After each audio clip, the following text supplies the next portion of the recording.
What's up, everybody? What's up, everybody? It's your boy Nick for life. No haters. Welcome, everybody. I'm gonna see and wait and see if somebody come in. We're gonna talk about these Knicks in a few minutes. I got a lot of good things to say about RJ Barrett, though. He's been doing real good lately. You know what I'm saying? What do you guys think about Kevin Porter? He played for Cleveland. He was a 2019 pick. I think Cleveland picked him number 30, and he stayed with them for a year. And his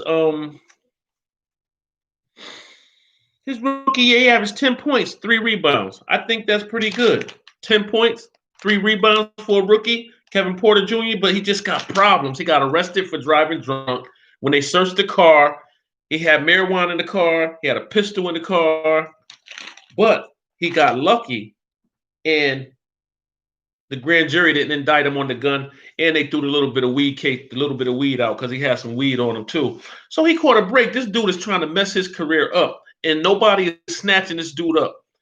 The owners for Cleveland said they try to help this dude so many times, man. It's like there's only so much you can do when you got a player that's acting out like this. See, I know what it is. It's this young kid. He got a lot of money. It might not be a lot of money to somebody like LeBron James or somebody like that, but let me see, he was picked number 30. So he probably got about 3 or 4 million and a little signing bonus for signing or whatever. Because he got picked number 30. I think that's still in his first round. And so he ended up having an argument with one of the team officials in the locker room. He was mad because they took his stuff out of his locker and put it in the auxiliary area, like not even in the locker. They just put his clothes in another little area, like in the back somewhere, and they gave his locker to Taurean Prince, the guy that got traded from Cleveland. And he was pissed off and he was yelling, but I hear him like, why would you take that man's stuff out of the locker and give his locker to the new guy? What y'all trying to say, that he's gonna be out? And that's what happened. They told him to leave. They told him to clean his locker out, and they told him not to return. And they told the rest of the team that he's out of here. So, what do you guys think about the New York Knicks picking the kid up? I don't know. I think he'd be a problem, because I've been reading a lot about people talking about the Knicks should snatch him. I don't, if we can't snatch him if he's gonna be acting up like that. Like, we don't have no time. We got chemistry going. Our dudes are starting. Our cohesion is starting to come together. Dudes are playing for each other, playing with each other. I am pumped about the way the New York Knicks are playing. That's our boys, and that's why this channel is gonna grow. Subscribe to the channel, people. You know what I'm saying? If you watch this later, subscribe to the channel. I'm going to talk a little bit more about RJ. RJ Barrett is really blossoming in front of us, man. You know what I'm saying? He is averaging 17 points, 7.6 rebounds, and 3.4 assists with a field goal percentage of 40%. The only thing RJ got to work on is his 3-point percentage. He only 29%. But that, I don't care about that, because when he was 0 for like 20, he still had 20 points because he goes to the hole. He drives to the basket. And in the last 4 games, RJ has been busting tail. For Orlando, he had 22 points, 10 rebounds. Boston, 19 points, 11 rebounds. That's 2 double-doubles. Against Cleveland, we lost, but he had 20 points, 4 rebounds, 3 assists, and 2 blocks. We played Brooklyn. How many points he had when we played Brooklyn? 20. 20 points, 5 rebounds, 3 assists. He's doing his thing.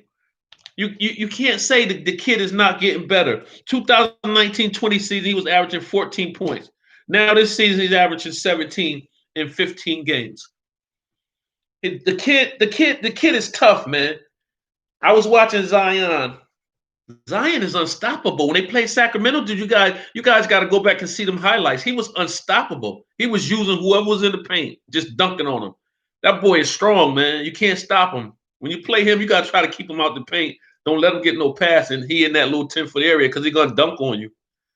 I'm hoping he come to New York when his contract is up, because him and RJ is good friends. They played together in Duke, and he said he wanted New York to draft him. He wanted New York to get the #1 slot, but we didn't get it.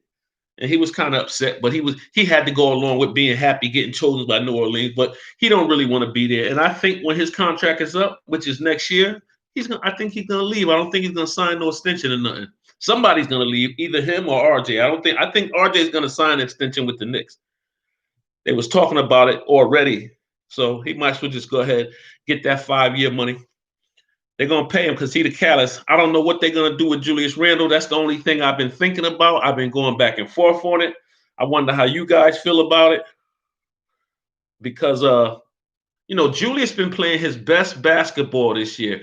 But you know what? People acting like Julius just started scoring points. He's been scoring since he first went to LA. When he got drafted and went to LA, he was scoring when he was playing with all them young boys. When he was playing with the kid that got drafted with Zion, a couple kids. He was playing with Lonzo and all them kids. He was playing with that other kid, the slim kid that played with Ingram. He was playing with all them, man.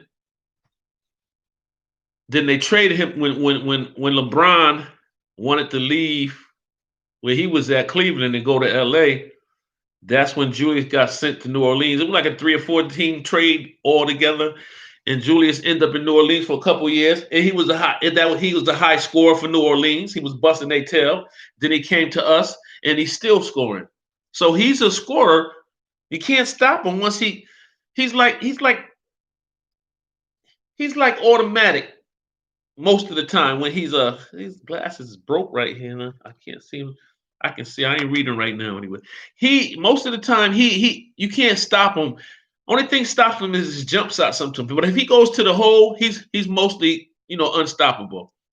And I like his game, and I really think they're gonna trade him. Though I think they're trying to get his stock, just see how good his stock is up, so people can want him for something big, so we can get that 30-point scorer point guard somewhere. Because I'm telling you, man, if New York just get a point guard that can score 20 or 30 on any given night, like a Steph Curry, if we had like a Steph Curry on our team right now with these young kids, with Mitchell catching the lob, with Obi catching the lob, with Quickly, with RJ Barrett driving to the basket, with Kevin Knox hitting the three-pointer, I'm telling you, man, we'll be a good team in the East. We need a point guard that can score, not 13 points, not 14 points, 25, 30 points on any given night. We need a Ja Morant.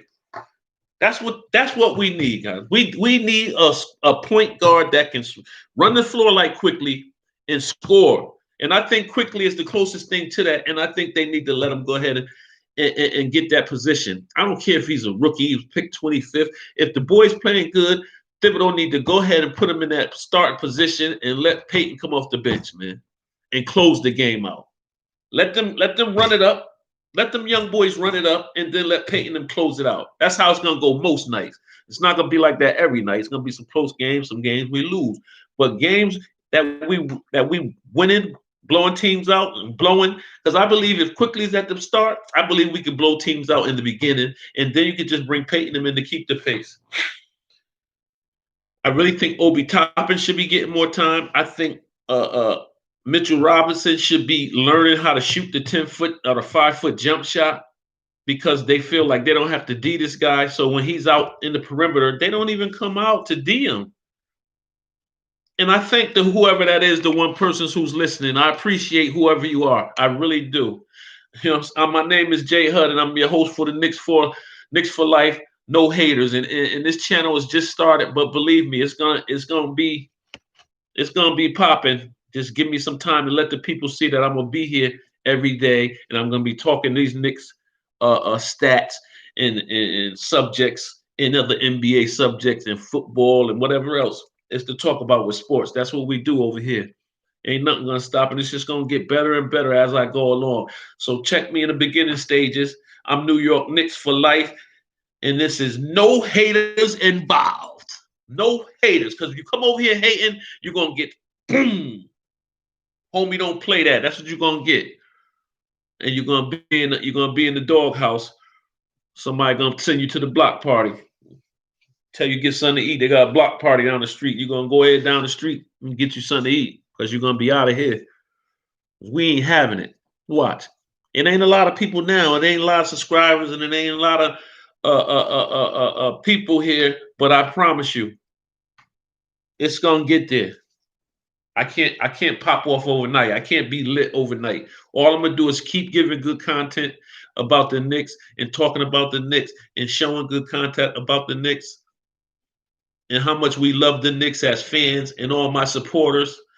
I'm a Knick fan, and it's millions of Knick fans out here in YouTube land and on the internet. So I know I should be able to get some support from other Knick fans, my Knick brothers and sisters, to support me. Like the channel, subscribe to the channel. It's not going to cost you any money just to subscribe to the channel and support the channel. Just like I support all you guys' channels. I support all New York Knick platform channels, all of them. I run across them. I don't even look. I don't even read. I just, boom, I subscribe to it and I like whatever I see because I'm a New York Knicks fan for real. And anybody that's a Knicks fan, I feel connected to because they feel my pain, especially if you've been a Knicks fan for over 20 or 30 years like me. I'm 54 years old. I've been a Knicks fan ever since 1984.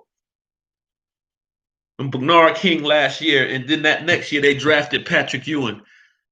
I've been a Knicks fan since then. I was there when they fucking wouldn't give Patrick Ewing the contract he wanted, and they end up trading him Seattle.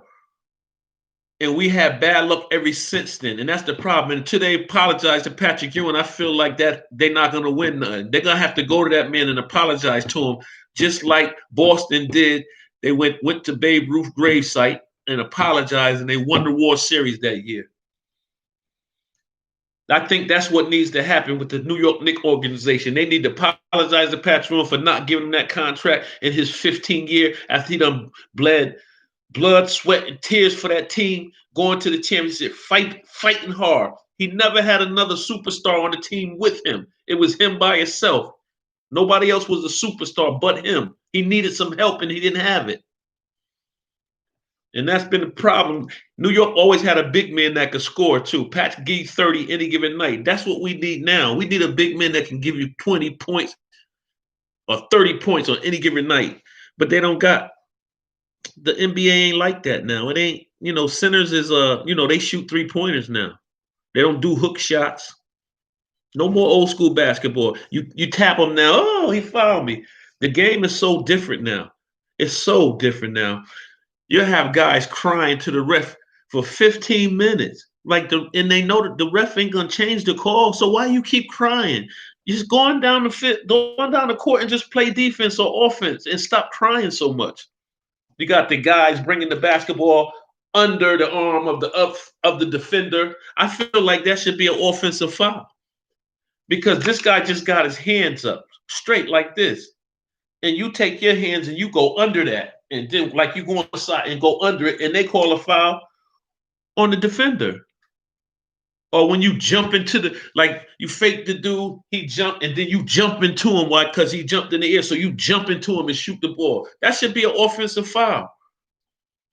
The refs are so different. It's like they wouldn't blow the whistle for simple stuff back in the days. Back in the days, man, they used to be banging out.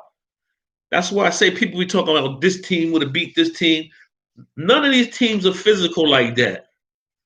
The closest team to being physical right now, I can't even tell you. What's the closest thing to a physical team in the NBA? Like, who might be the physicalest team in the NBA that get out there and play bully basketball? I can't think of no team. Back in the days, Detroit Pistons, the New York Knicks, Milwaukee Bucks. All them guys was LA Lakers.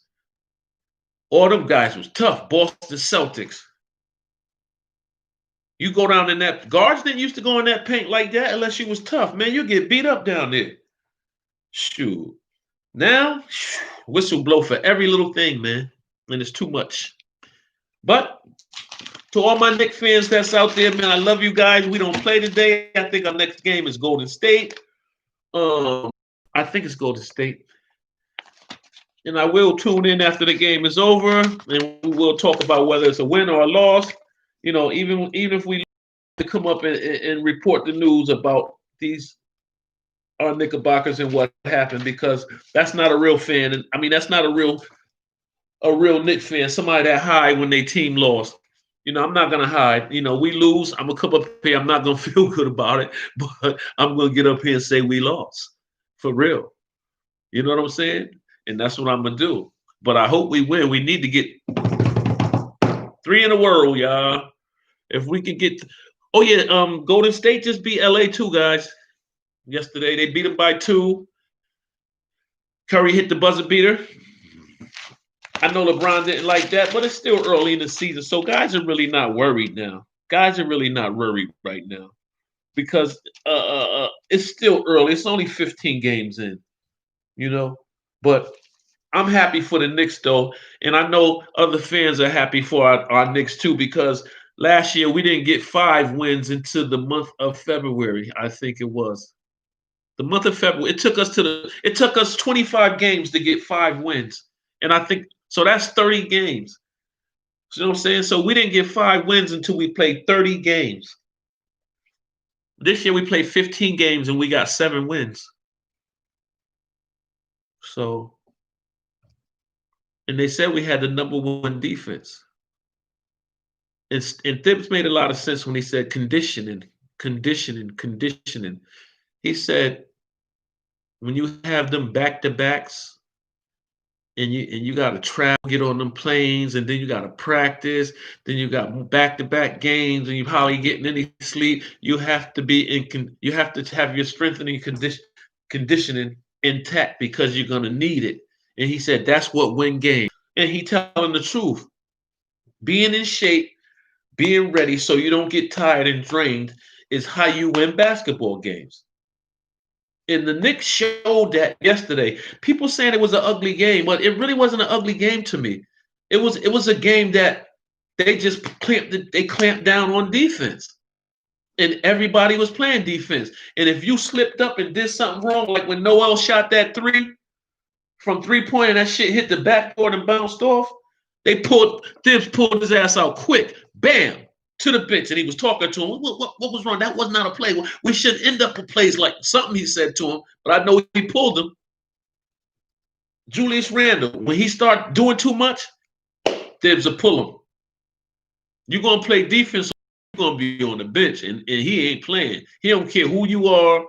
But one thing I have to say about Thibs, he did a good job with that Chicago team. They went to the playoffs so many times, and you know what I'm saying, they had number one defenses, and he developed Jimmy Butler into a superstar. He turned Jimmy Butler into a superstar because he seen something in him. And I think that's what it was with RJ. When I think he seen RJ, he probably said, "This kid got something.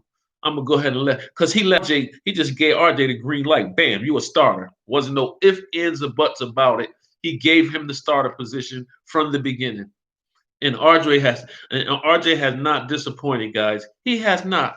People want to sit here and bash him and talk about him. The brother was his first year, the young brother, his first year in the NBA. He averaged 14 points a game. What's wrong with y'all? That's better than some people that have been playing pros for 5 and 6 years. So how you gonna knock him? Yeah, his 3-point percentage ain't that good, but so what? A lot of people 3-point percentage ain't that good, but you know what? The young boy don't let that be his game. He do something else. He'll drive to the hole on your ass. He'll shoot a 5-footer or a 10-footer. That's why I don't see why people don't shoot more 2-pointers. Why everything got to be a 3? You can perfect your game and score a lot of points shooting inside that little motherfucking foul line area, man. People got to start. The guards got to start. That's why Quickly got that little floater. It's ugly, but it was ugly the night before. But it looks funny or it looks ugly. But yesterday that it was going in. Quickly, and he's fast. He's fast. He keeps moving, and most of the time he don't leave his feet. And he always find an open man, no matter what. He finds an open man. I really love Quickly game. I really hope that Thibodeau's can work him into the starting lineup, so we can, so we won't lose these. So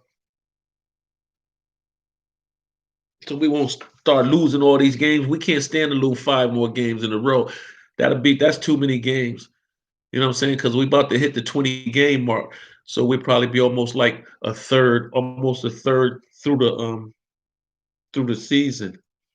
Because what are we playing? 72 games this year? Or are we playing the whole thing? I'm not sure. I gotta find out. You guys, I got the microphone coming and all that, and I'm believe me, this channel's about to, and then I might let somebody join in. So we gonna might do like a, I might have a co-host, but we're gonna do it via, you know, virtually. And we're gonna be talking about these sports and get these sports again. We're gonna try to start taking calls and all that. I'm gonna try to hook up. I gotta hook the number up so we can take calls. We can go live and we can give away stuff. We're just trying to get it together. Moving one day at a time. We're not trying to rush. We're just getting in the building. So I'm just trying to get familiar with the people and build up a few subscribers before I start doing what I gotta do. I'm pretty sure they'll come. I got one subscriber. And I appreciate that one subscriber. But please, somebody tell a friend I'm drowning here. Please. It's Knicks for life, no haters. We have nothing but fun over here. So, if this one person that's listening, can you go out? Do you have a lot of friends? I hope you do. And you can tell them about this channel. Tell them if they never even watch and talk about sports and they hate the Knicks. All they gotta do is subscribe to the channel. They don't have enough to come back after that. You know what I'm saying? So, yeah, I'm not gonna worry about it because people could look at it later, and I'm still gonna talk about the Knicks because I love the New York Knickerbockers. That's my team. I love them. I love watching the games. Only thing I hate is when they lose because I can't sleep that night. I'm thinking about how we lost. I'm pissed off at one of the players, but I still have to support them. That is my team. I know they can't win every night. So, but I still can't sleep because I'll be like, nah, I can't even watch Sports Center in the morning because I don't want to see them saying we lost and showing the highlights and people calling me, oh, what happened last night? Yeah, I finished. You know what I'm saying? So, because I'm telling you, man, being a New York Knicks fan or a New York Giant fan, a Yankee fan, you get a lot of people that hate on the New York teams. Why is that? I never could figure that out. Why so many people hate our teams? Why do people hate our teams? What have our teams done to them? I know why Tom Brady and them fans hate our team because we beat them twice in 2 Super Bowls. So I understand why they don't like the Giants because we the only ones that they couldn't beat. You know what I'm saying? So I understand them. But why? Why everybody else? We ain't did nothing to nobody. Anyway, guys, my name is Jay Hud. I'm your host for Knicks for Life. No haters. And I'm about to end this live. And make sure you guys like and please subscribe to the channel. Please. I know it's Knicks fans out there. Your Knicks brother is over here and he needs support. He needs people to help him build this channel. So please subscribe to the channel and have a nice evening. I'm your boy Jay Hud. Knicks for life. No haters.